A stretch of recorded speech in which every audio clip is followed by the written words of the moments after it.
What's up, everyone? We're going to be going live soon. Hold on a sec here. Going to be going live soon. Just waiting for especially Lee Hampton to join here just a second. Oh, Lee's here. Hamp is here. All right. Got to put you guys back on mute.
All right. Yeah. So we had BRAP last night, and I did say I was going to do a BRAP rant, by the way. I said I was going to work on doing a BRAP rant. I just had to figure out some time to do it, and lo and behold, we have some the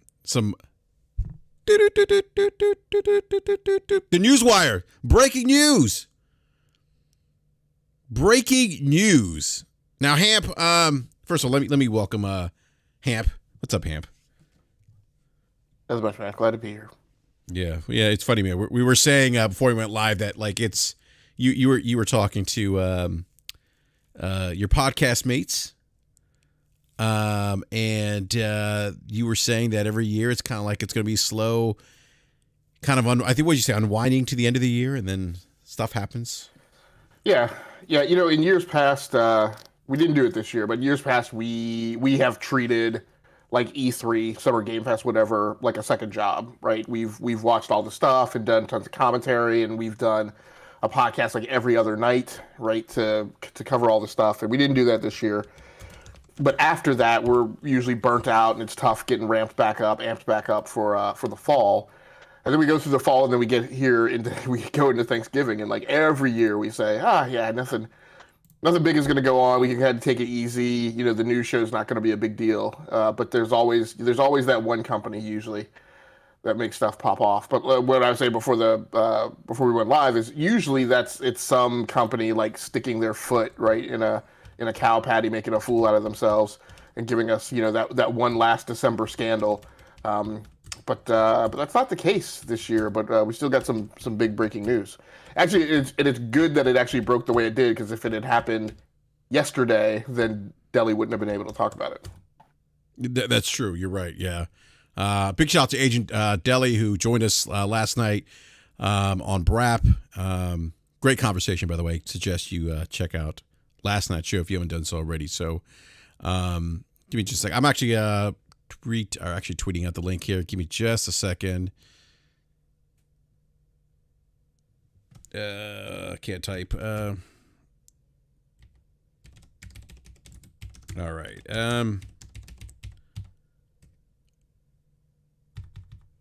I gotta say, Hamp. I look, man. I was shocked hearing this news. For those who don't know, and I'm sure if you're part of gaming Twitter, or you follow the news cycle for all things gaming, you are probably aware that the FTC, the Federal Trade Commission, has sued to block Microsoft's purchase of Activision. Now, Hamp, again, man, I got to say, like, I go back to the announcement of this deal. What was it? Was it early January of this year? Was that when the news came out that Microsoft was looking to acquire Activision? I think it was January this year. Yep, it was January. The way that Microsoft, from what I remember, and correct me if I'm wrong, Ham, but I seem to recall that Microsoft was and they have more recently said they're still confident this deal is going to pass. Bobby Kotick has expressed the same sentiment as well. But and maybe it wasn't Microsoft, maybe it was the gaming community, I should say. But I feel like, and even myself included, I didn't think that the FTC would sue to block this deal. Like I just didn't see that coming. I know it's hunting season, and we should probably remind people that it is hunting season for big tech right now, not just here in the United States, but also the UK and the EU, the European Union. And so, I mean, and it's interesting too, Hamp. The FTC started its trial, I think, in California with Facebook Meta now about wanting Facebook Meta to break up. I forget what it was.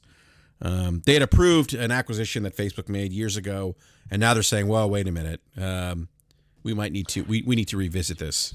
Well, I think that was the EU. I think there was the effort by Facebook to buy Giphy, and the EU's backtracking on that now, going back and overturning the deal. I think what's been going on here in the US, if I'm not mistaken, is Meta, I think, has been attempting to buy I forget what it is, but it's some company that does something with VR. But I think that's they do that's like data what it is. analytics. You're right. Yep. Yeah. Yep. So the FTC is actually, so that actually started today, by the way. So it is a concurrent case. In certain circles of conversation, we refer to that as fighting a war on two fronts. That's funny, man.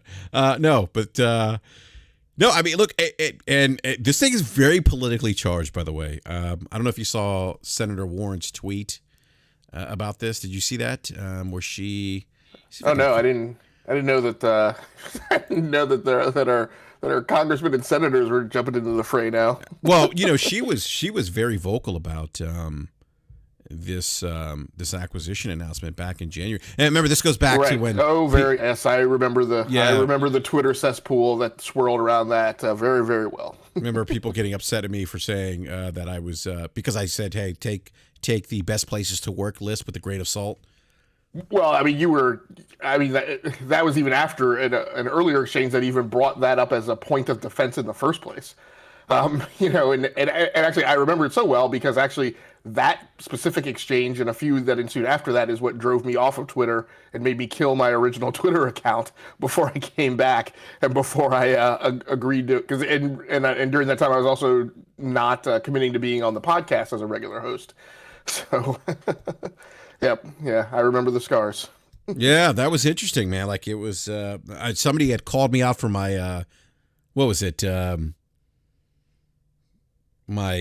My hatred for Microsoft. I don't remember the words they used, but I'm like, come on, really? Like, you really think I put any emotion into a corporation? No. Other people on Twitter do that. Other podcasters do that. We don't do that here. We're not emotionally invested. Our identities, the channel is not tied to a plastic box with transistors and a chip in it. That's not how, and a heating solution. That's not what we do here. So no, I don't personally care for Microsoft or Sony. I don't have any investment in them personally. Well, outside of stocks, but look, yeah. I mean, so this goes. So Senator Warren goes. She made again. She's been very vocal about this, and she actually just tweeted corporate monopolies. Now, I don't agree with the monopoly thing, Hamp.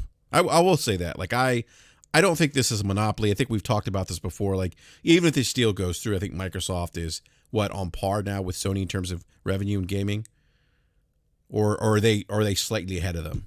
Where are they in the ranks if this deal goes through again? So if the deal goes through, they pretty much tie. I think it brings Microsoft to be within like $1 or $2 billion behind Sony's revenue if you go off their last annually reported fiscal year earnings. I just, the term monopoly, I often push back when gamers use that with specific regard to the to the gaming market, because I do think it is inappropriate. I would suggest that maybe if we reread that, I believe Senator Warren is just talking about um, areas where Microsoft does have monopolies, and that is the case. One of the things I think maybe that's important for us to separate in the discussion, right, is there are monopolies and then there is antitrust. And there are certain types of monopolies that do exist and that are allowed to exist because they don't cut across the definitions that trigger antitrust. And so Windows.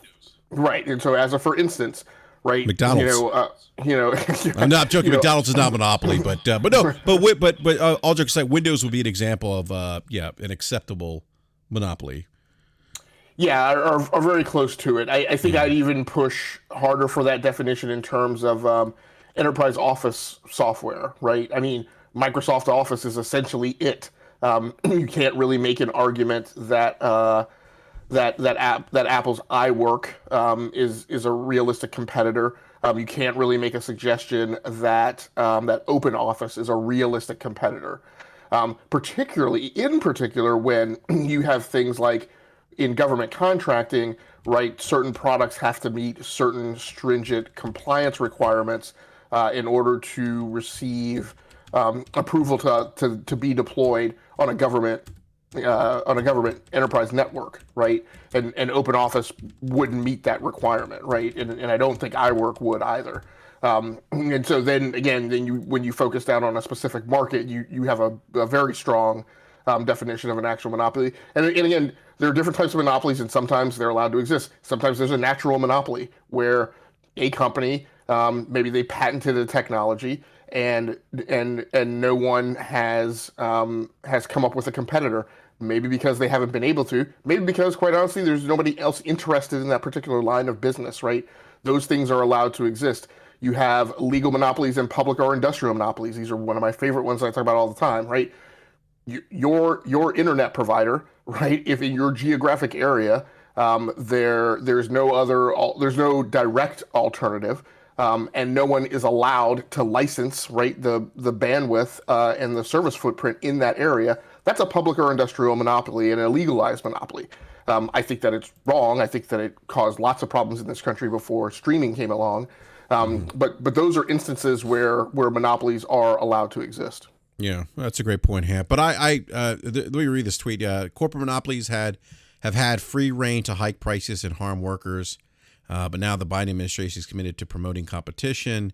I urged Lena Khan to scrutinize Microsoft's proposed merger with Activision and welcome this FTC action to block it. So I guess maybe she isn't speaking directly or calling.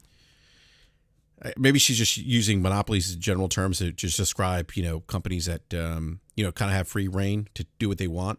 But I wouldn't use monopoly. I guess my point is I wouldn't use monopoly to describe this Microsoft acquiring Activision. And I don't think the result is a monopoly. Now, I think it's fair to have a conversation about, what the impact long-term could be to competition and to consumers in the space. And I think that's what these regulatory agencies are asking or looking at as well.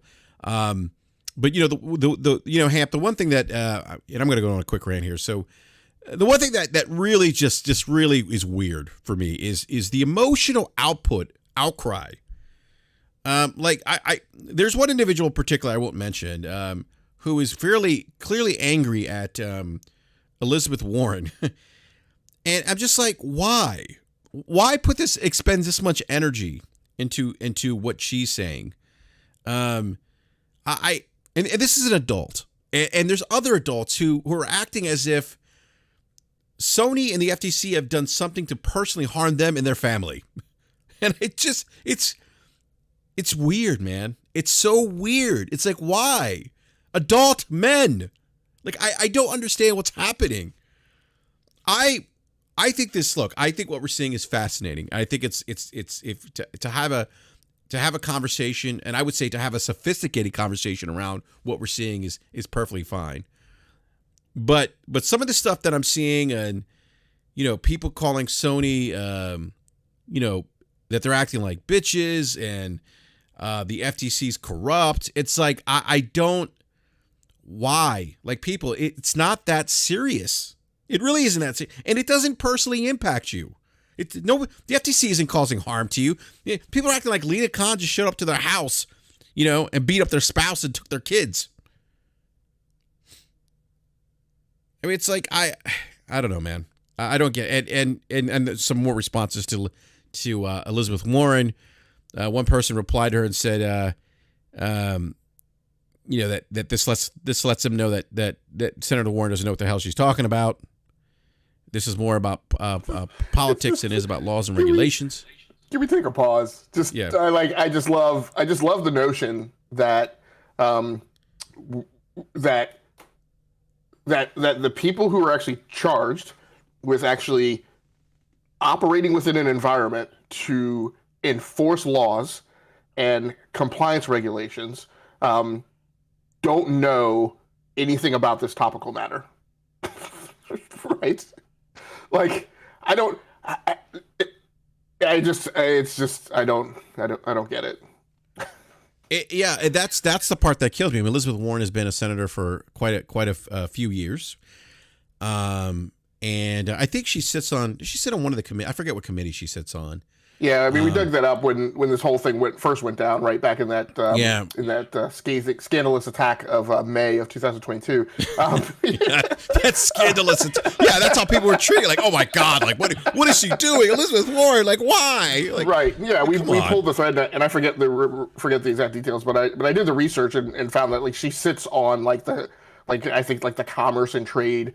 It's commerce. It's something else. Commission, right, or whatever, or committee. So no, it is actually part of not only her duty as a senator in general, but she actually sits on a committee that is specifically charged with oversight of these types of activities in the country. Yeah, actually, I want to look this up real quick. She's actually part of Committee on Finance, Committee of Armed Services, Committee on Banking, Housing, Urban Affairs, Chair of Subcommittee of Fiscal Responsibility, Economic Growth, member of Subcommittee of Healthcare, Tax, IRS Oversight. Yeah, I think it's this where she's a member of the Subcommittee on Financial Institutions and Consumer Protection. That's what it is. Yes, thank you, Hamp. I was just getting to that one. Yeah, and actually, so to kind of let you know, the members of the Financial Institutions and Consumer Protection. Recently reelected Raphael Warnock, who is the first man in history to actually beat Herschel Walker in the race. That's supposed to be a joke, but God, you know what? Look, Herschel Walker, man, I we need to do a better job, by the way. And Hamp, I know we've talked about this behind the scenes. I promise you, there is a channel or that BRAP is bringing that's going to be more focused on politics in our country, and we have to do a better job at picking who our elected officials are. We just can't do this anymore. We can't have a man talking about zombies and vampires or whatever just running for office. But I digress. Yeah, and I think I picked and guessed wrong on that one. I think it's actually where she is chair of. I think the fact of the matter is that she has a couple different roles that this cuts across the windshield of, including her position as chair of the Committee on Economic Policy, right, which includes things on overlooking at economic stabilization. I think is one of the things that it covers, as well as interests that she might have in kind of policing areas of small business lending, because one of the things that this cuts across is, how does this impact smaller businesses and organizations that will be trying to enter the market and compete, which has been a recurring theme on this particular merger and acquisition.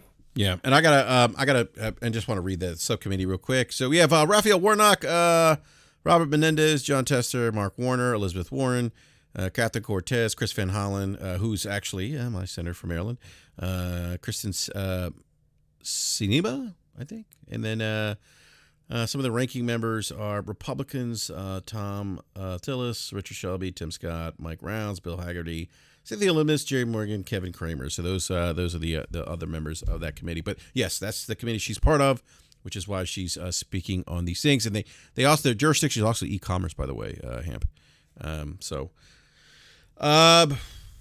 What was I going to say? Oh, real quick, I want to address something in the live chat, and I'm not picking on you here, Google Poe, but somebody brought this up too. Someone else brought this up, Hamp, that Sony has already lost. Sony is already in a. I got to quote what or say what Google Poe. Read what Google Poe posted in the live chat. Sony's already in a lose-lose situation, and they burn bridges just to cry about COD. Now, I heard someone else say that. I don't agree with that, and I'll tell you why I don't agree with it. You can't burn bridges when your bridge is making a lot of money. It will make people a lot of money. Would you agree or disagree with that, Hamp? Yeah, I mean, I kind of talked about that last night, right? Just as an anecdotal example, right? I mean, I've been in meetings and I've been a part of these discussions where, something goes down, and you lose, right, to a competitor, right? Like Sony might lose to Microsoft, in an esoteric view, if you kind of view it that way, that where Sony would be the loser of the acquisition being approved. Sony could lose, but look, if Microsoft and Activision decide that there's billions of dollars to be earned by having the game on PlayStation, and Sony agrees, people at this level don't have. I think the notion that they're petty and that they have vendettas and that they're vindictive and that they hold grudges, while they're human beings, and I'm certain that at some percentage that's true, by and large, I think the desire and the need to earn money, which gates how successful they are. Nobody gets bonuses for being vindictive.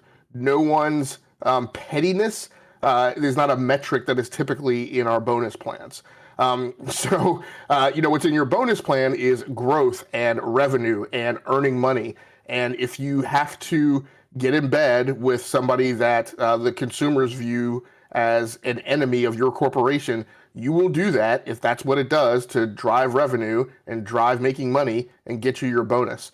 I'm the same way. I don't think this has anything to do with burning bridges. What I said earlier today, I think on Twitter, is the only, or maybe it was just in a DM, the only way that corporations, I think the potential that corporations do this is less because of the amount of money that's involved.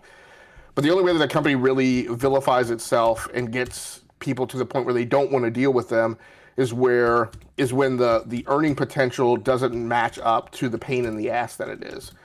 And I think maybe tonight we're going to talk a little bit about history and maybe the revisionist history of the gaming community and how quickly people have forgotten the state of affairs in 2013 at the launch of the PlayStation 4 and Xbox One, and don't remember that at that point, right? Remember that id at Xbox was a response, and it was something that they launched at the beginning of that generation, because at the tail end of the previous generation, the press that was running around was that indies didn't like trying to get their games on Xbox, because Xbox, and it's one of the things I like about Microsoft, one of the things I like about Xbox is that there are standards, there are specifications, there's a more disciplined rubric of the requirements that you have to meet to get your game, in this case, to get your game in the Microsoft store. And that extends, yeah, go ahead. That's cap. Sorry. I'm joking. I just had to say that. Right. I don't. By the way, I just want to let everyone know I'm joking. I don't mean that. It's a running joke between me and Hamp. So, and that extends from a culture of a corporation that has had to sit and quite frankly had to kind of force this the emergence of this culture in Silicon Valley to create lots of committees and lots of stakeholder groups where people would sit down to agree on standards of interoperability, so that we could have things like Wi-Fi, so that we could have things like the universal serial bus. So, because if you roll the tape back further, back in the days of where your desktop PCs were IBM and Tandy, there would be an interface that would be a specification to just work with an IBM.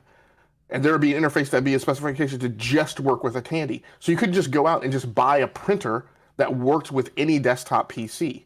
So Microsoft kind of was at the forefront of leading and building out that culture. And therefore, that systems engineering kind of foundational basis of their culture is what leads to the ways that they do a lot of business.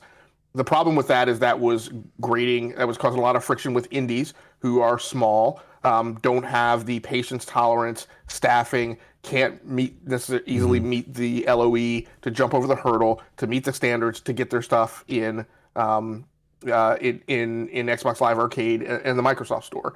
And so at that point, the PlayStation Store had hit a point where it was more attractive because it was less stringent to get their stuff in there. And so as that previous generation was ending and we were going into the next, there was a commentary from a lot of indie developers where it was better and easier, and they preferred working with PlayStation. That is the type of dynamic that I talk about, where somebody small will say, hey, the number of sales that I might get on Xbox don't warrant putting up with the pain in the ass, right, of doing business with them, with right, Sony, and will cause a different behavior. Yeah, and that's kind of what in addressing Gogol Poe, who's saying it's an opinion, and that's fair to have that opinion, but the reality of the matter is, like what you're saying, Hamp, is look, if Sony, if it doesn't make financial sense for them to work with Sony, and we're not saying that internally, like those guys, like Phil Spencer's probably not sitting at the table and being like, oh man, those Sony guys, what about that Jim Ryan, what a dirtball, what an asshole, I mean, I've heard those conversations internally with companies I work with. People are talking about other groups that they have to work with. Oh, those guys are so difficult, but they'll work with them because they have to, because it leads to making money, which is what companies are in the business of doing. And so, we're not saying that Phil and company or maybe Activision, maybe Bobby Kotick's a little pissed off. He might be cursing and throwing his phone down and kicking his feet. But at the end of the day, if it makes financial sense for them to lay in bed with Sony to make money, they're going to do it. They're going to do it. We see evidence of this all over the tech industry. Look, Apple and Samsung sued each other. That litigation was hotter and more toxic than I would say any other litigation that I've seen. Even the litigation where what was it? It was where Oracle was going after Sun, right, because of copyright infringement on Java, or maybe that was Oracle against Google and Android. But those two companies went to literal war, right, and were throwing jabs at each other and calling each other names and all that stuff. And you know what? Apple was still buying parts from Samsung, right? So, I mean, those, again, things happen, but, companies are going to do what they have to do to make money. Yeah, look, I'm not picking on you, Google, but and that's fine. It's no biggie. Like I agree, I disagree, but you're saying we'll see in a few years. I would say if it doesn't make business sense, if putting COD on the Sony platform, and we know that Phil Spencer's saying, look, it doesn't make financial sense for us and for the platform not to be on PlayStation. If that changes, then Microsoft will say, you know what, we don't want to deal with them anymore, because we can make enough money to make this thing sustainable and to a point where it makes financial sense. They're not going to just be like, oh man, those assholes, we're not gonna deal with them anymore. No, right. They're not going to leave money on the table. Like again, this goes back to what we've talked about, Hamp, on the show, that these companies have fiduciary responsibilities to make their shareholders money. They're not going to walk away from things that don't make, things that make a lot of financial sense for them and that are going to generate money. And right now, having your game on PlayStation, and COD in particular, is going to generate money for you. Right. I would be more than willing to entertain the argument that Sony has put themselves in a bad position and they're going to come out of the other side of this merger being approved in a bad way if there was a financial indicator that said so, right? The difference is what I think what we're saying is that it's absolutely feasible that there could be a financial reason why Microsoft would see it as, not that the competitive advantage to be gained by pulling a game off of PlayStation made more sense or was worth the risk of the loss of revenue. That is the decision that they made in the case of specific titles from Bethesda, right? But when there's not a financial reason to do that, this whole notion that they're burning bridges or that Sony's attitude is going to cause the back. Like that's the way consumers think of things. It's not the way businesses think of things. And if there's not a financial reason to not do a thing, then a company's going to continue to do what they need to do to make money. I mean, look, Camp, it is all money driven. I'm dealing with this right now. I'm working on some tech roles right now that where these positions probably should have been open 3 months ago based on the needs of the team. And the reason why they weren't open, despite the team saying we need these people, it was all budgetary. And it only didn't get pushed through until it became an issue where, wait a minute, if we don't fill these positions, we're going to lose money now. So, I mean, look, money, these companies money drives everything. I mean, I think Camp, you would agree with me on that. Yeah, I mean, even in the case where I talk about where there's been, arguably, what you might label as pettiness between Google and Microsoft, that's been because money. That's been because Google has said, hey, I don't know what the get is of me playing nice with Microsoft. I don't know what the get is of me expending level of effort to make Google Calendar work with Microsoft Outlook on Windows Phone, right? If there's no get in that for Google because the install base of Windows Phone wasn't significant enough to move the needle, then Google shrugs their shoulders and says, "F that! I got better things to do with my time and money." Yeah, and again, that's not. It comes across as pettiness, but that's not what drives it. Yeah, I gotta ask Gogo Polo a question here. He's saying, nobody buying Sony's games is the big deal. And then he's saying Horizon Forbidden West was a flop, same as GT7 and Sackboy did terrible.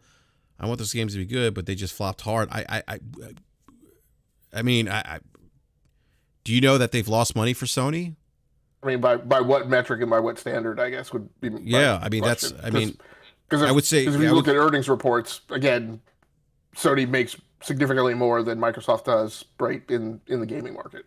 Yeah, I just caution, again, I'm not trying to pick on you, Google. I just caution people when they say when they say statements like that, that they should have some data to back that up. Yeah, I mean, and Gogo said, Horizon Forbidden West didn't even get announced sales in its first month. I guess again, matters of opinion and perspective, and that's a perspective to have. I shrug my shoulders at that. I don't really care what I mean, you can read tea leaves about a company not announcing something at a certain point, but what matters is the bottom line, and whether or not that's profitable. And I don't see any indication that that Guerrilla Games has worked itself into the same kind of penalty house that Bend Studio has, for instance, based on the sales of Horizon Forbidden West. Yeah, I mean, we know that Sony did come out and say that Horizon did sell the initial Horizon did sell 20 million copies ahead of Forbidden West. Both games released, Horizon Forbidden West released on both PS4 and PS5. I mean, I wouldn't venture to say it. I guess what he's concluding is, or what he's trying. I think what he's saying is when they have a game that sells well the first month, they announce it. But that's not to say that we're at 9 months. When did Horizon Forbidden West came out? Like I think in February this year or March. Yeah. I don't remember, but so we're like 8 months from the release. That's not to say within 8 months that it hasn't been profitable for Sony, or that hasn't been good. But you got to also remember something too. Put it in perspective that Sony games, like Horizon Zero Dawn is at 20 million. Spider-Man's at like 20 million. The Last of Us has done well. I mean, like, those are very high benchmarks. We know that God of War Ragnarok broke records for, I think it's the highest debuting first-party game or launch or whatever it was they put out. It's sold more than God of War 2018. So, I mean, there's some very high bars there for Sony anyway, for first-party studios. So I would just, me personally, I would just caution using words like flop. Like flopped, right? When you don't know what the metrics were that were set for expectations of sales internally within the company that were goals for the sale of that IP. The other thing is, you're having this dialogue, running the comparison against the company that doesn't announce sales of its titles at all. So again, that's kind of a difficult argumentative position to take for me to view as credible. Yeah. I just lost my train of thought now. I was gonna ask you something else, Hamp. Yeah, let me go to. Let's see. It's funny. We were talking about the Washington Post got the jump on the Wall Street Journal. Let's see here. Hold on, Hamp. Where is the article? All right. So the Federal Trade Commission on Thursday today sued to block Microsoft's $69 billion acquisition of video game publisher Activision Blizzard, charging the massive deal would allow the Washington tech giant to suppress its competitors in gaming. So that is the stance of the FTC. By the way, this lawsuit was issued. We mentioned this earlier. This lawsuit was issued the same day that a trial began in San Jose, California, in an FTC lawsuit against Facebook parent company Meta over its acquisition of a virtual reality company within.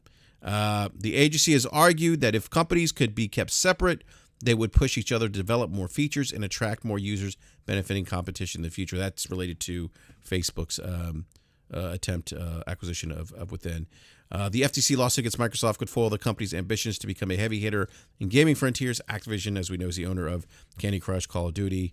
And this is interesting, too, because this comes a day after Microsoft had come out and said, hey, we have made a commitment, should this deal go through, to bring Call of Duty to Nintendo for 10 years. But my opinion on that, Hamp, I think that is that was not by accident that they announced that the day before. I would imagine they were probably aware this might happen. Well, yeah, or they're looking to kind of ease some of the concerns of the regulatory bodies. Go ahead, man. Yeah, we have a cited factoid from, again, unfortunately, persons familiar with the matter, so to take it with a grain of salt. But according to the Washington Post article, the FTC moved to block the deal a day after Microsoft staff and agency staff convened to discuss the lawsuit, according to a person familiar with the meeting who spoke on the condition of anonymity to discuss the private meeting. So apparently yesterday, right, Microsoft, or maybe, depending on the news cycles and getting things out to the printer and yada, yada, yada, maybe this was, what the heck is today, Thursday? And so maybe this was Tuesday, but one day this week, FTC staff and Microsoft staff sat down at a table with the FTC telling Microsoft that they were going to drop this lawsuit, which typically is the type of conversation that you only have if there is a unless clause in that discussion. And apparently neither side came to seeing eye to eye on whatever the unless was. And so, the timing of the Nintendo announcement, may have been in between when this meeting happened and the lawsuit dropped. It may have been before, and there may have been indications of what was going to be discussed. I'm not sure. But Microsoft has obviously, as they should be, right, been trying to put as many poker chips in the goodwill and good faith stack as they possibly could. Ahead of ongoing FTC actions, but maybe ahead of the FTC making this announcement that they were actually proceeding with the lawsuit as well. Yeah, real quick, I got to go back to the chat here, Hamp. I'm sorry. Again, GoGoPo, real quick. Series SX sold more than PS5 this last couple of weeks, and that's without any first party. Look, we've talked about that. I guess if you want to call it a phenomenon on this show. And Matt Piscatellis talked about this NPD analyst for NPD.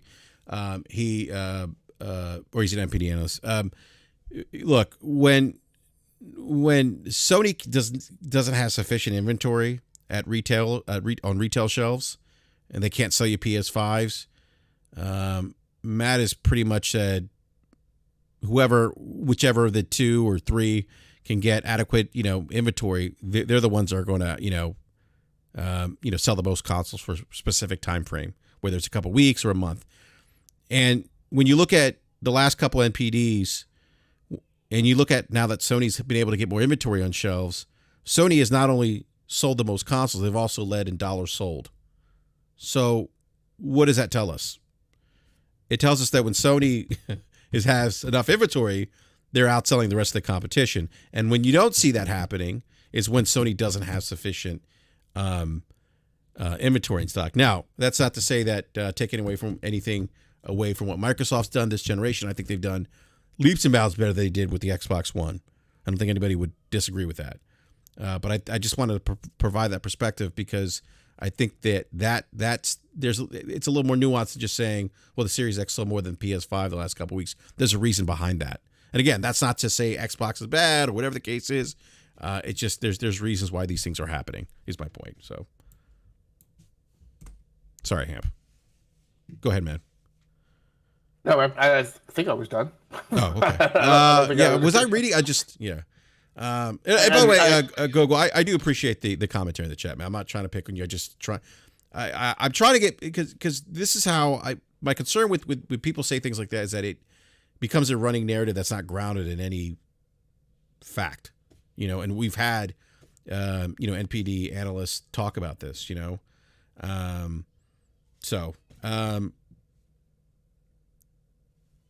let's see here.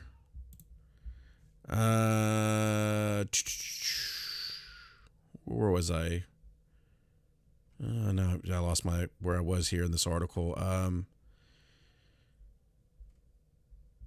The commission. So the commission voted on a party line vote to issue the lawsuit in administrative court with 3 Democrats in favor of the complaint, 1 Republican against it, which is interesting because the New York Post did cite sources. Remember that there was a division between the Democratic members of the committee, which I think you said this, that could have happened maybe, and maybe they, at some point they came together and said, no, we're gonna, vote to bring a lawsuit. But hey man, there may have been a split until Warnock won his election, and somebody may have said, hey, I'm a party man now. Forget all that shade. I'm back on the team. Exactly. Exactly. Yeah. Let's see here. What else was there in this statement? The vote from the FTC commissioner state means Microsoft now faces significant hurdles getting the Activision Blizzard deal complete. Now, Hamp, we know that the FTC's met with the UK and the EU to discuss this deal and big tech. Man, I think this just makes... My opinion, man, I just think I think this is going to get it's going to make it harder now with the UK and EU now, and I think those areas were hard to begin with anyway, prior to the FTC following doing this. Going back through the history, which again, is the first thing. It's hard for me to tell which thing gamer Twitter is most quick to throw out the window and disregard, history or math. But the two of them are up there. Microsoft lost its last case, its only case, right, with the DOJ. The score is 1-0, right? I don't know. So I don't know where all these incredible predictions are that the DOJ is going to lose huge. They lost their case against the DOJ. On appeal, they rolled back. What essentially I think of as equating to the sentencing from having lost the case, which was the sentence was to break Microsoft up, right? They were able to, on appeal, get that pulled back on the basis that the judge had been discussing the case with the news while the case was going on, so they sent the case back to a different judge. But they did not push. They did not roll. But the Supreme Court did. But they did not roll back the findings of fact. And so the findings of fact of the case stood. What was called into question was essentially the results as a result of those findings. And so when the case then went back to the circuit, the DOJ said, "Look, we've already accomplished what we wanted to accomplish. The findings of fact, found." For us, not for Microsoft. And so essentially at that point, you could kind of look at it like Microsoft had been convicted of a crime. The only thing that was left open was what was the ruling, what was the decision going to be, what was the outcome, the sentencing going to be. And at that point, the DOJ said we're not going to pursue, the breaking them up. And so they came to a settlement with Microsoft, right? But Microsoft lost the case. And in the EU, as I've mentioned before, their track record is even worse. And in fact, at different points along the timeline, the EU has fined the Microsoft Corporation record-breaking fines. Like, they have given them fines that several times along the timeline have exceeded the highest level of fines that they've given to any other corporation before, including one that was for, I think, $1.43 billion, like back in, I want to say 2004 or 2007, maybe. And I didn't have time to find out if that had been repealed. But again, the fact goes to that they would have lost the initial case. So, I mean, this has always been an uphill battle. As you mentioned, it was going to be an uphill battle in Europe and the UK. We have historical quantification that is the case in historical precedent. And so I think a lot of the cheerleading for hope just doesn't have any factual basis. Yeah, I'm sorry, Hamp. I'm listening to you, but I'm also typing. Because look, I'm not trying to go off I'm not trying to derail the conversation here, Hamp, but I'm just seeing things in the live chat here. Like somebody, Moneybag 97 addressed me, said BRAP Series X was most sold and wanted console Black Friday in November. Man. Did we talk about this on that? Did we talk about that narrative that was going around on the show, Hamp? I think we addressed this. First of all, the statement in that original article, which was in the Washington, I forget which one is it? Washington Examiner. Which is a rag. First of all, that statement wasn't even about the Xbox Series S. It was about the Xbox Series X, and it was unfounded and uncorroborated without any actual data that had been put out, because none of the retail reporting data analytics agencies had put out any actual data. It was just a hand-wavy statement that, there were big sales of, popular items during the retail weekend were these three products. But there's no quantification of that. No, and that article never even said that it was the Series X was the top selling console on Black Friday. People, and again, this is the problem that I have with social media. People don't ask questions. They read someone tweets. They read a tweet and they just run with it. They don't ask questions. They don't confirm. A lot of it, unfortunately, in gaming is just to kind of puff out your chest and put your console of choice on a pedestal and be like, yeah, look at us. But Moneybag 97, like what you said is false. It's not true. So I would just encourage, if hold on a sec here. So I think Moneybag, maybe the fundamental difference that we're talking about is when we talk about sales numbers, we talk about reported sales numbers, either through NPD or through the actual earnings reports of the companies.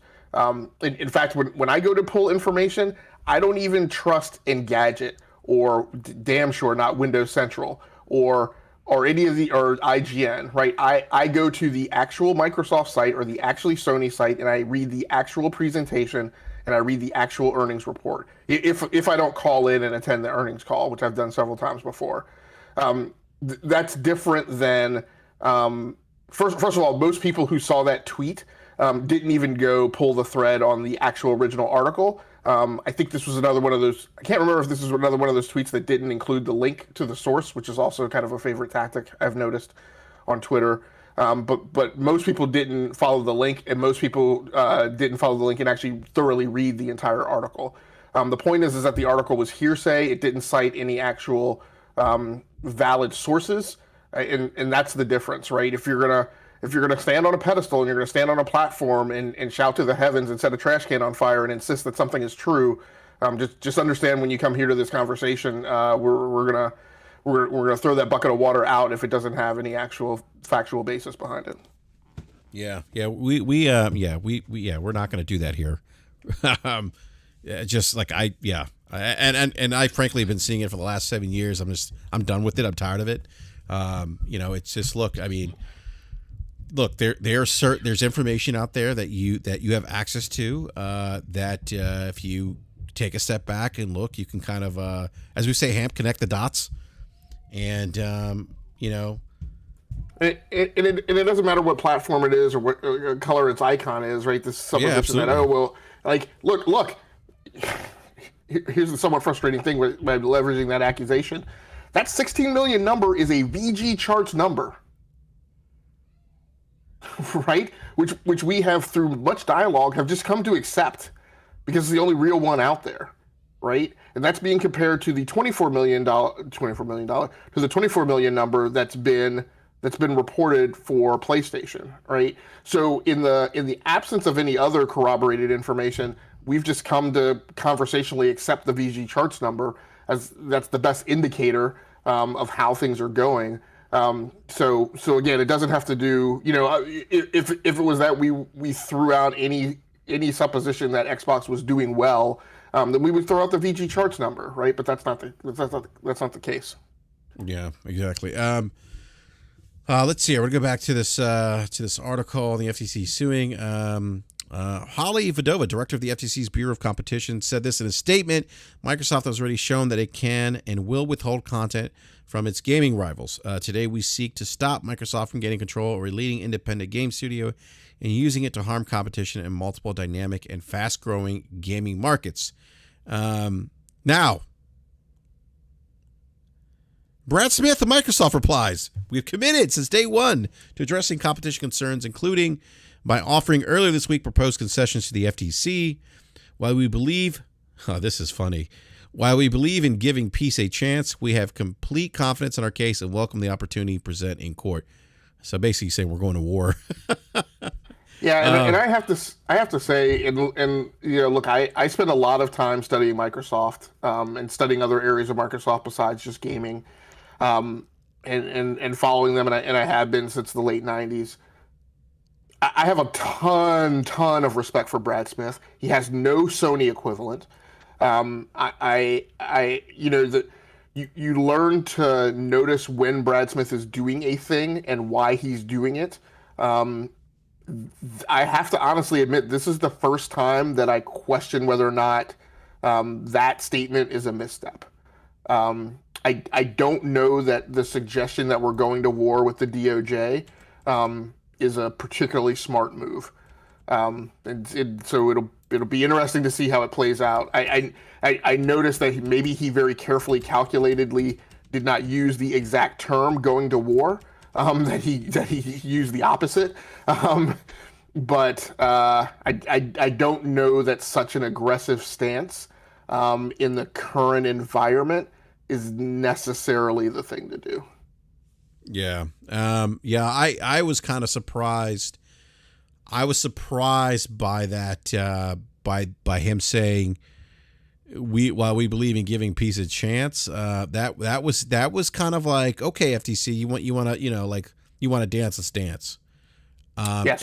Super out of character for him. Yeah, and I don't know if that's the message that maybe they want to put out there, considering that it is hunting season for. They have a bullseye on their back. I mean, that's what's happening here. I mean, we've said this before. I mean, it's hunting season for big tech companies. Go ahead, Ham. Yeah, this article makes a very good point, right? As it's been hunting season for a while, right? It's not new, but when if you kind of took the big five and ranked them of who's been naughty and who's been nice, you'd probably put Microsoft up there, very near to number one. They have successfully evaded getting their wrists slapped over the last several years. You don't hear a ton of, hey, we asked Nadella to come to Capitol Hill to testify and he didn't show up, right? But we hear that, quite frankly, constantly about Google. And when Zuck shows up, I don't necessarily know that that's the best foot forward for Facebook, for Meta.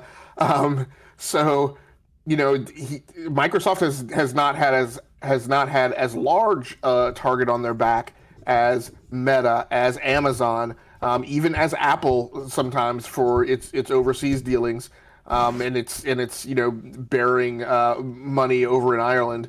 So Microsoft has done what I would say has been a pretty good job over the last few years of kind of not stepping in the poo. Like that statement from Brad, it kind of, and this is going to be speculative, I know, but it kind of makes me feel that maybe Brad was at this meeting where the FTC and Microsoft sat down, and maybe that exchange got heated, and maybe Brad, it sounds to me like Brad feels like he has done everything he can imaginably think of, right, to convey to the FTC that Microsoft has the best intentions, and that Lena was just like, I'm not buying it. Right? Like, look, you can come in here and baptize my baby. I'm not believing that you guys have good intentions. But by the way, Hamp, I like how you preface this with this is speculative because that's a breath of fresh air. Many shows don't do that, but go ahead, man. Yeah. Most shows will double down and say, "I guarantee you." I'm calling it now. But it just sounds to me like that. Maybe what we're kind of hearing in Brad's voice is 11 months of frustration in trying to convince them that this is all on the up and up, and despite all of those efforts. Because I'm sure he's worked long hours. I'm sure he's gone without sleep. I'm sure he's had 80-hour plus weeks. And despite all of that, the end result of that is shots fired. Right, the FTC's taking you to court. Yeah, and really, what this what this means is they're basically, because they didn't file for the FTC did not file for what's it called for an injunction, and basically my understanding is that really just throws this thing into litigation at this point, right? Yeah, I guess, and now we're on shaky ground because I'm really not the expert. So if they had filed an injunction, then Microsoft, and let's say they filed an injunction and the injunction stood and the court case was going beyond July 2023. I mean, my basic understanding is that means that there would be nothing that would say Microsoft couldn't proceed with the deal at their own risk. So if the case wasn't over, whereas when an injunction is filed, what I remember from the Apple Samsung deal, because this was constantly a dance like week to week.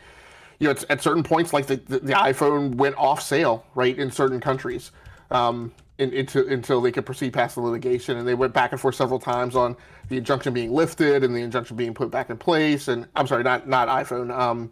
The Samsung Galaxy, right, came off the market, right, in certain regions, based on those injunctions, and sometimes, right, the injunctions were upheld or filed in like Europe, right, but not the U.S. and so on and so forth. So that's my only sense of what the impact of that is. Yeah, I was I do believe, and I was listening to Hogue Law today. I think he mentioned that, and I think there may have been another article. I have to look this up. If anyone in the live chat has it, or was listening to Hogue earlier today, I do believe this basically ties them up in litigation. Again, I'm going on my memory, so the if I remember correctly, and I think I saw this stat earlier today, the last time they went to litigation, it tied things up for 2 years. Yes, so, thank you. Yeah. That's kind of the minimum impact, right? If Microsoft chooses not to proceed forward at risk, and at $70 billion, I don't. Again, I mean those guys are sniffing air at a much higher altitude than I have and the things I've been exposed to. But I don't know that I would be the person at a boardroom table saying go ahead and proceed at risk for a $70 billion deal. But yeah, the impact could be that this could be tied up for 2 years and no movement can go forward. And then as that time passes, things change, and then you start asking questions of do we. Is this still the best thing for us to go after? Maybe Microsoft tries to acquire someone else in the interim.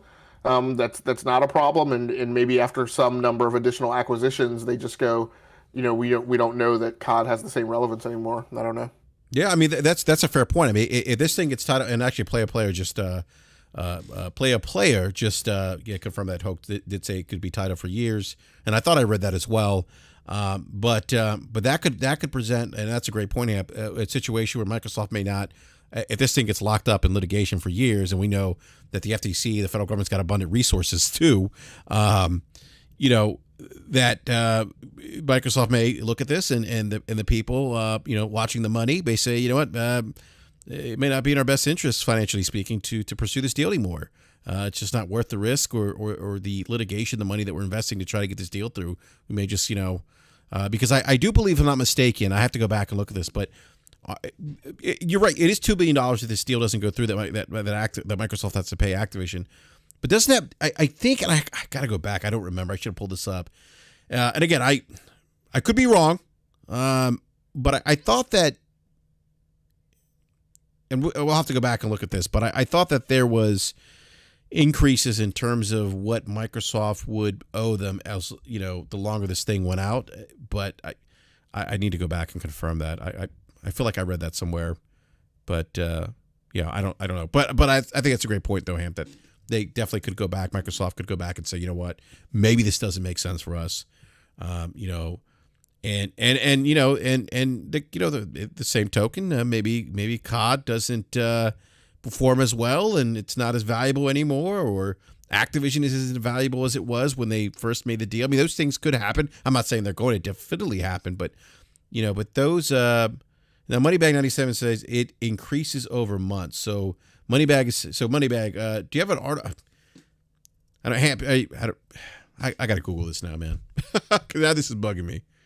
Yeah, but did you? Where's this? You know, other interesting thing is, look, while this is all going on, there are probably stocks that are negatively impacted.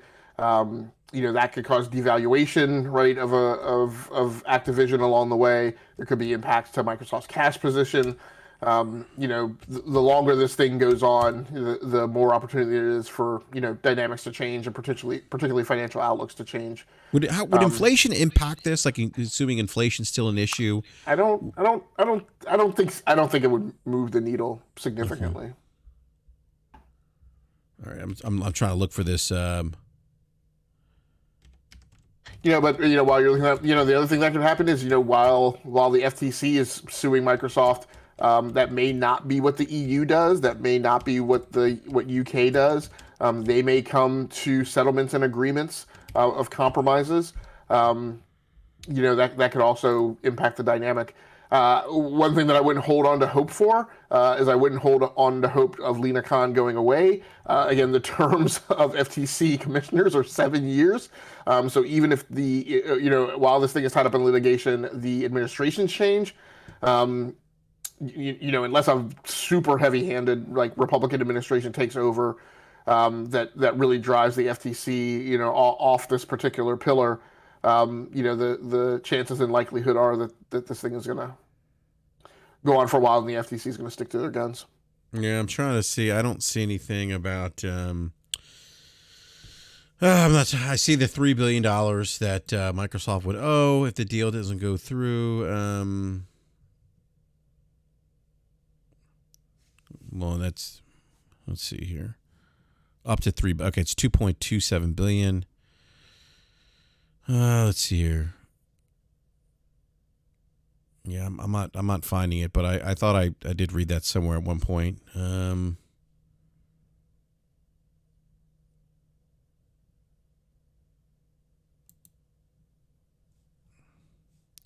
know, again, Microsoft bought Activision under market value too, for what I'm understanding, right? Wasn't that part of the? Yeah, I don't know if I could quote it to that. Or above market value. I'm sorry, they paid more than what the actual shares were valued at. Yeah, and I mean, I think usually you do have to sweeten the pot to get the shareholders to agree to it. But I mean, my sense of it too is, you know, Nadella was like, "Hey, Kotick, your days are numbered. Let me take this off your hands at a good price." Yeah, let me take this off your hands. Yeah, let's get you a golden parachute. Yeah, I can't see anything. I thought that the amount of money would go up, but I could be wrong.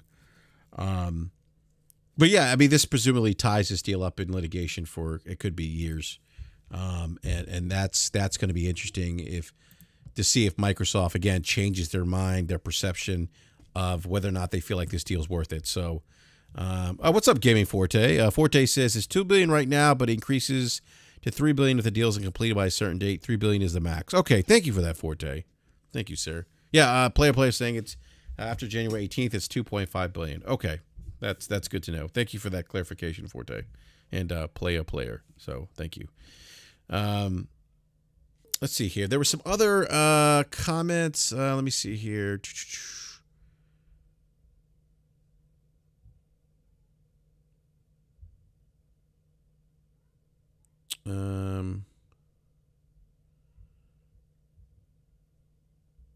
So Microsoft, Microsoft is still pushing that, or saying that, look, we've been committed to since day one addressing concerns, and they still believe that this deal is going to expand competition, create more opportunities for gamers and game developers. So Microsoft saying, look, we're gonna, this is going to benefit consumers. More people will have access to COD, and that's a good thing for gamers. So.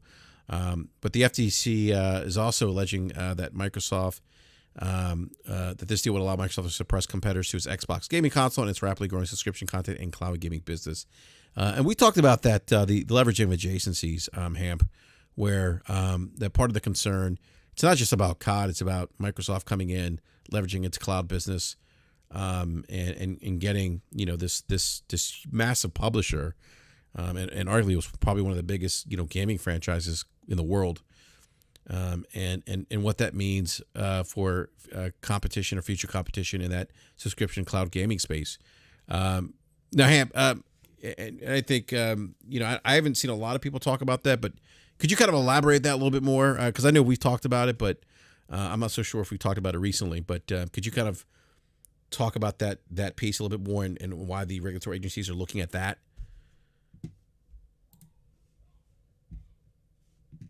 Yeah, I was actually just trying to get back to the article itself. Yeah, I mean, so the reason is, I think a lot of people have thrown up a lot of analogies to Google Stadia, and there's other cloud competitors, and Microsoft isn't anything special. Again, the difference is that Microsoft is a platform holder, right, in the gaming space, of which there are arguably only three: Nintendo, Sony, and Microsoft, and the thing that's gonna get connected to it is, there are probably two players that I would say are the biggest in the PC space. You could argue that nobody owns PC as a gaming platform, but the two people who are closest to that are Microsoft and Valve, because 99% of all gaming runs on Windows and needs the work that Microsoft does to continue to make that to happen.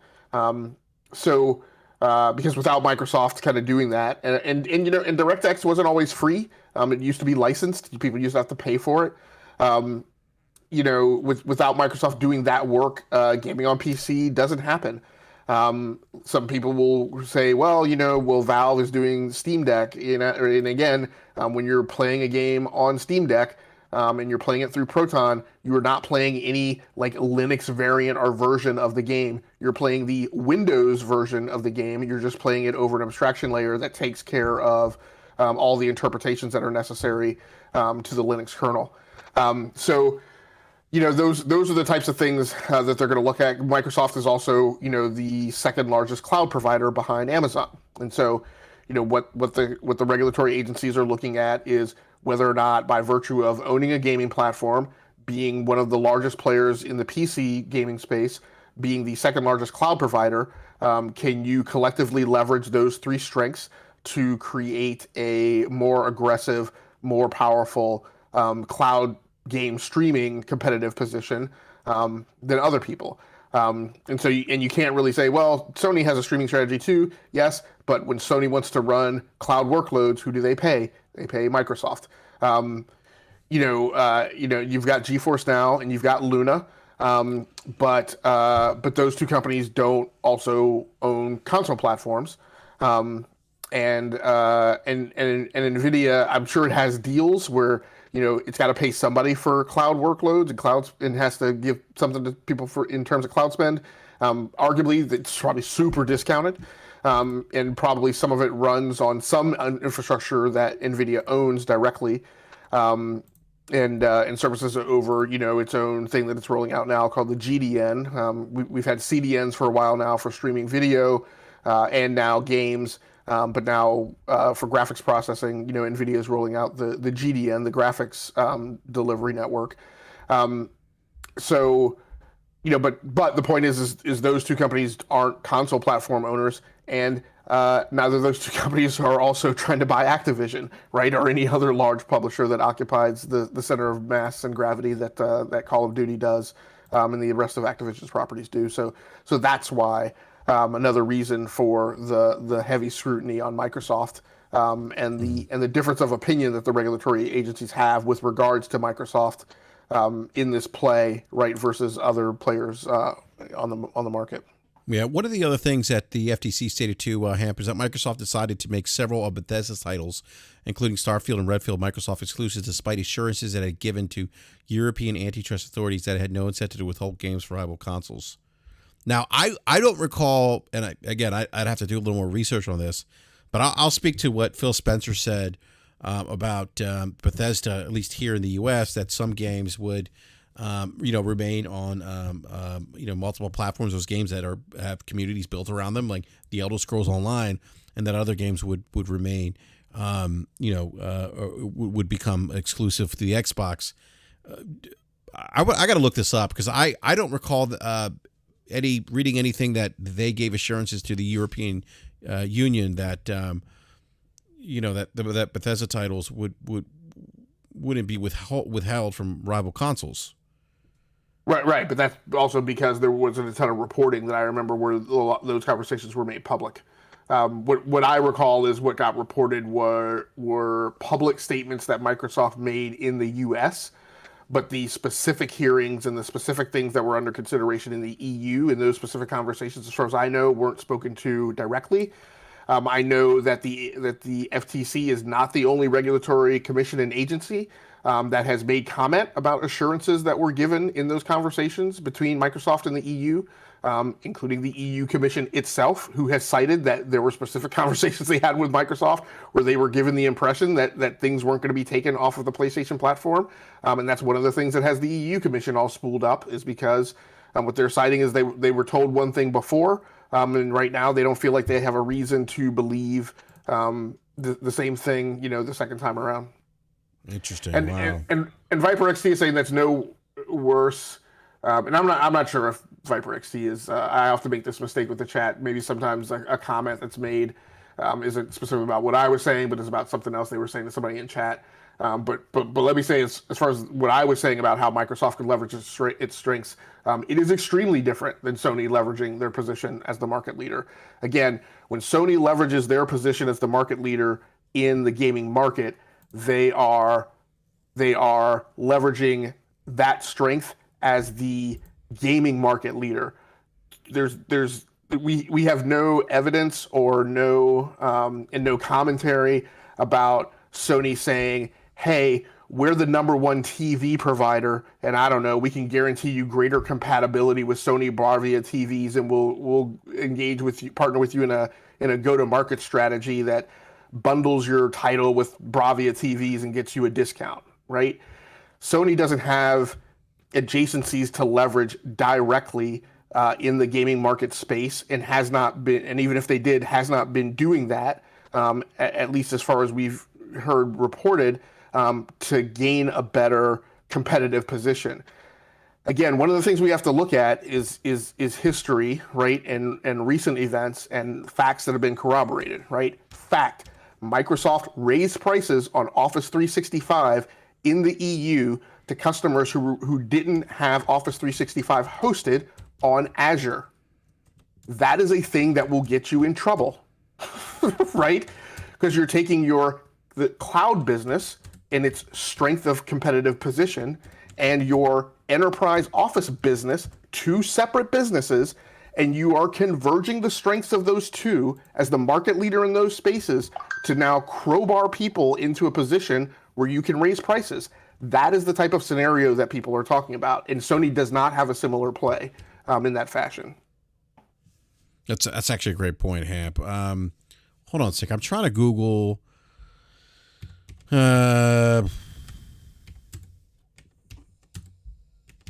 This is about the Bethesda deal, right? That they were going to not keep games off other platforms. Correct. Let me see something here.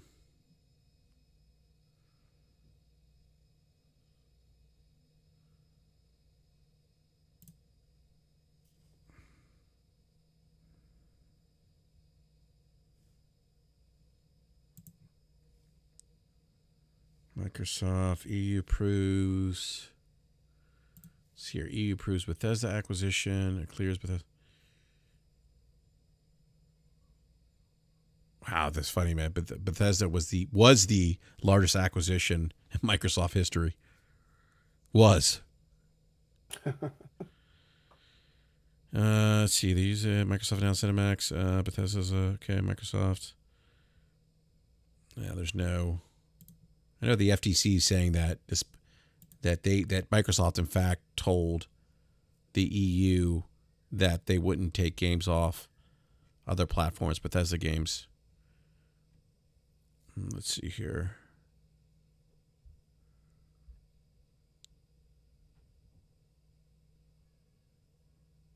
Microsoft deal has been approved by the EU without conditions, as it, quote, does not raise serious doubts as to its compatibility with the common market. The commission concluded that proposed acquisition would raise no competition concerns given the combined entity's limited market position upstream and the presence of strong downstream competitors in the distribution of video games. The transaction was examined under the normal merger review procedure. Once the deal is finally closed, Microsoft list of first-party studios will jump to 23. Okay, I'm not seeing anything there that says.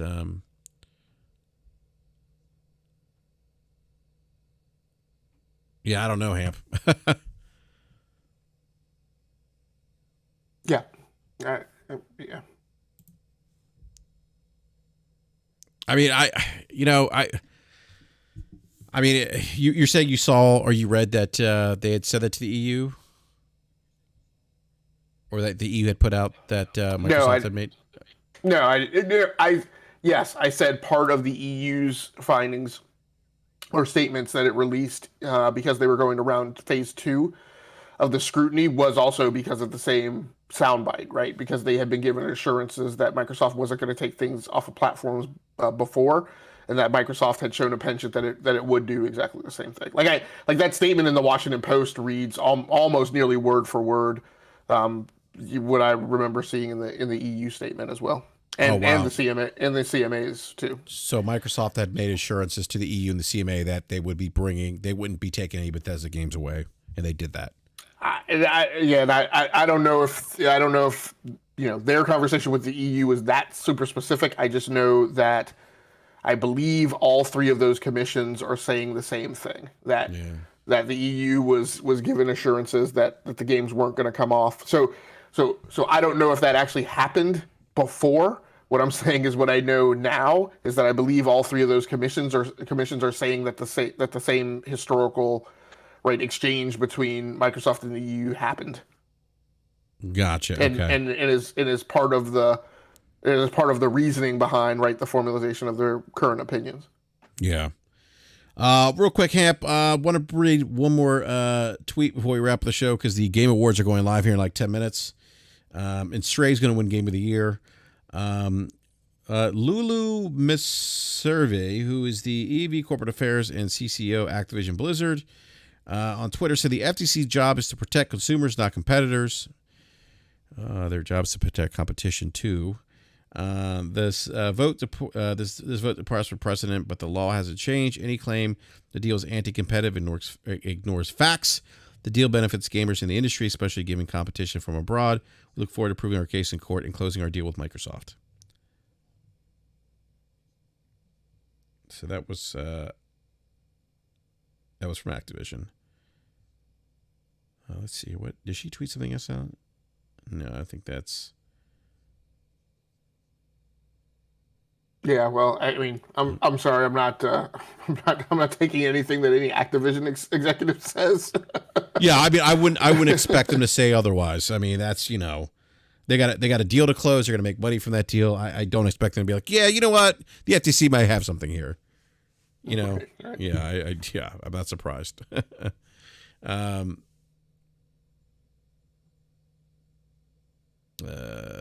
What do you think? Do you think the FTC is a political agency, Hamp? That just came up in the live chat. I don't think they're a look. We muddle and dilute these terms so much, right?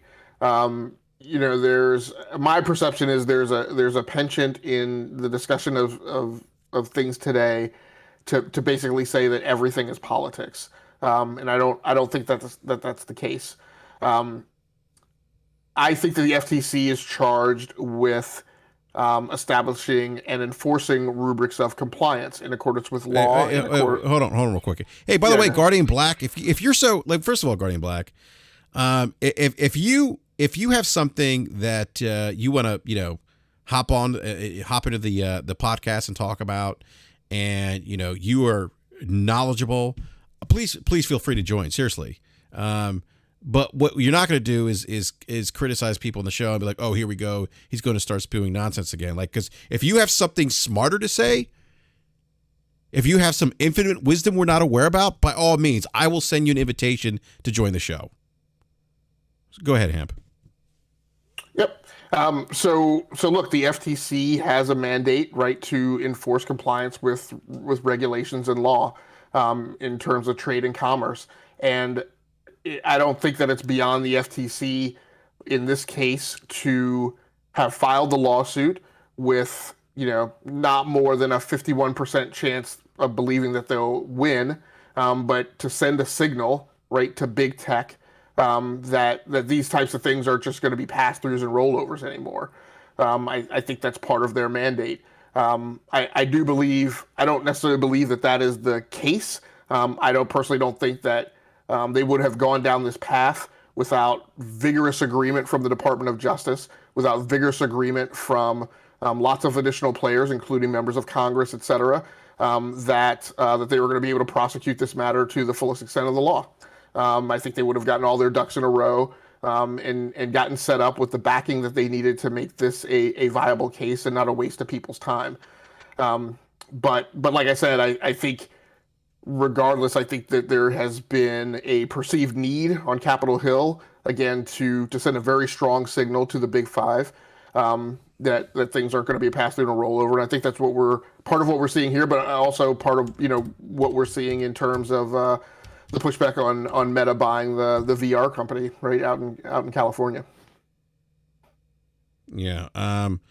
By the way, the person that one sec here.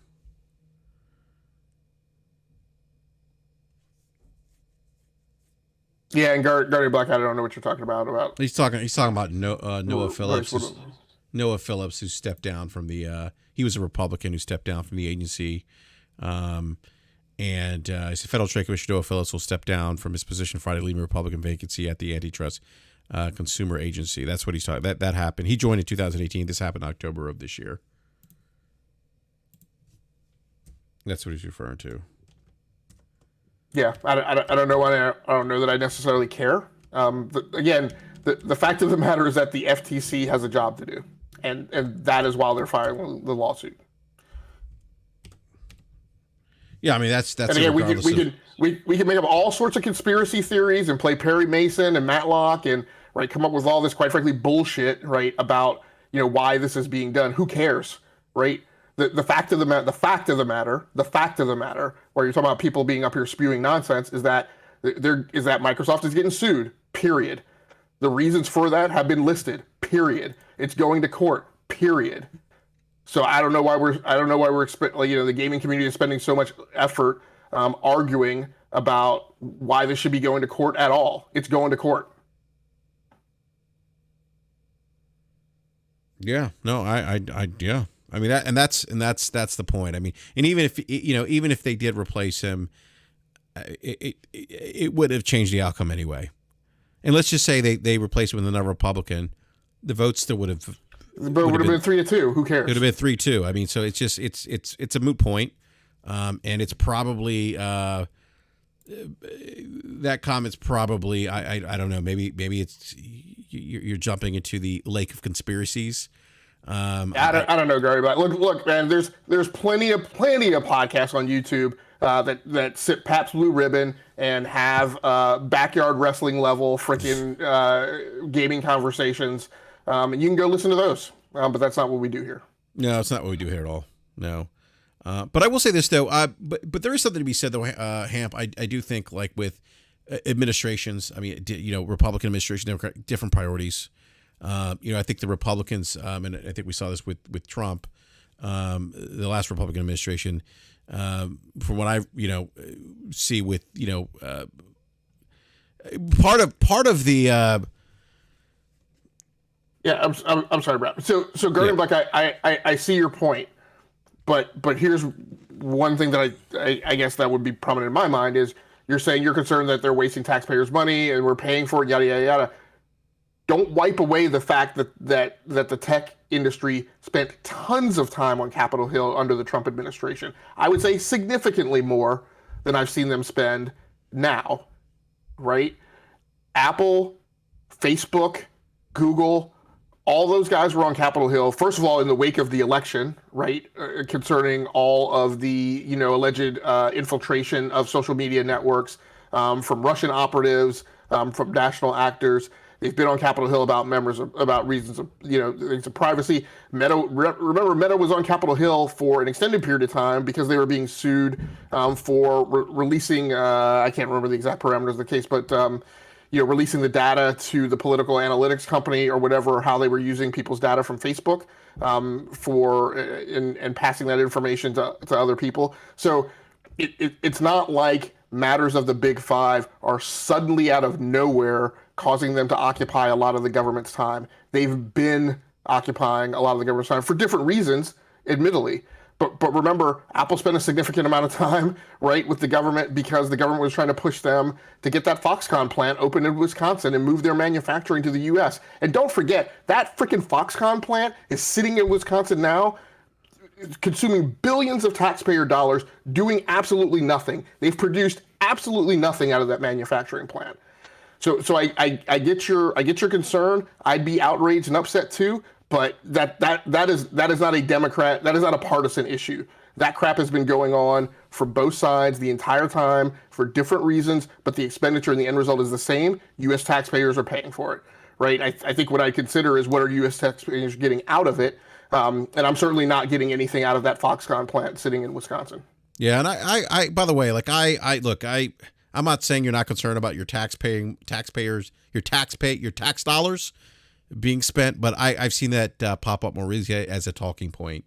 So I'm going to take that with a grain of salt, Guardian Black, that you're actually really concerned because there's probably other things out there that are more impactful to your tax dollars than the FTC blocking this or going after big tech. And actually, I was going to say this, Hamp, I think historically the Republicans have been a little more, loose, if you will, but that seems to be changing. And this is according to Nathan Lemire, who's a former policy advisor to the Republican FCC chairman, Ajit Pai.